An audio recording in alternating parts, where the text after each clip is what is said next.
Unfold Indian politician के day 6 पर आज हम बात करेंगे लड़कियों के नेशनल क्रश बनने वाले, अपने डांस मूव से धमाल मचाने वाले रवि किशन की। इस दुनिया में जितने भी नेता हुए हैं उनमें रवि भैया मेरे सबसे फेवरेट हैं। वो भी बताता हूँ क्यों। रवि भैया कमाल के एक्टर हैं, डांसर हैं, सिंगर हैं और तो और स्पोक पर्सन तो हैं ही कमाल के। और शो के बीच से निकलने के लिए कैसे देश प्रेम की बात करनी है, शमशान घाट में मौत के बाद कैसे एंजॉय करना है, रवि भैया सब जानते हैं।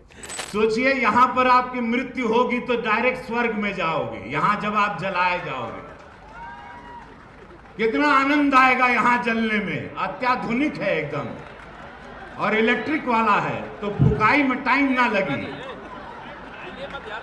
डायरेक्ट चल जाइएगा, हरार महादेव स्वर्ग जाओगे। खैर ये सब बातें छोड़ते हैं और रवि भैया के पॉलिटिकल करियर के बारे में बात करते हैं। देखो, पॉलिटिक्स में कोई किसी का सगा नहीं होता और रवि भैया इसका one of the best example है। भोजपुरी सिनेमा में नाम कमाने के बाद रवि भैया को लगा कि चलो देश की सेवा की जाए। और देश सेवा के लिए इंडिया में सिर्फ दो ही चीजें बचती हैं। पहली, यूपीएससी क्लियर करके आईएएस आईपीएस बनो, आर्मी में जाओ। दूसरा, पॉलिटिक्स।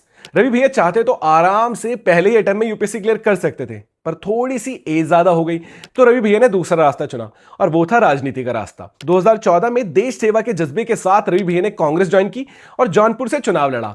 लेकिन ये जौनपुर वाले चाहते ही नहीं थे कि एक कलाकार को देश सेवा करने का मौका दिया जाए। रवि भैया इस इलेक्शन में बुरी तरीके से हारे, इतनी बुरी तरीके से कि 6ठे नंबर पे रहे।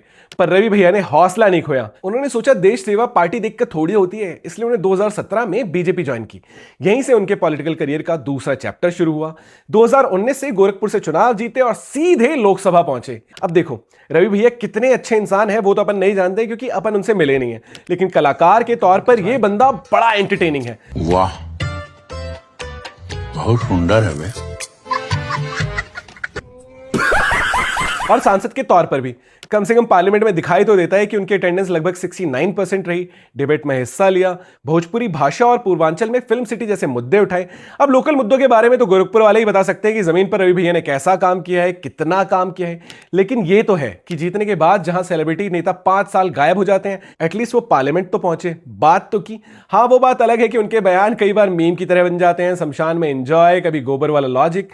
लेकिन सच ये भी है कि पार्लियामेंट में उनका रिपोर्ट कार्ड कई सेलिब्रिटीज एमपी से बेहतर दिखाई देता है। और शायद यही रवि भैया की पॉलिटिक्स का सबसे इंटरेस्टिंग पार्ट है। लोग उन्हें एक्टर समझते हैं, लेकिन पार्लियामेंट में उन्होंने सिर्फ एक्टिंग नहीं की बल्कि काम भी किया। हरा हरा महादेव, जय भोजपुरी।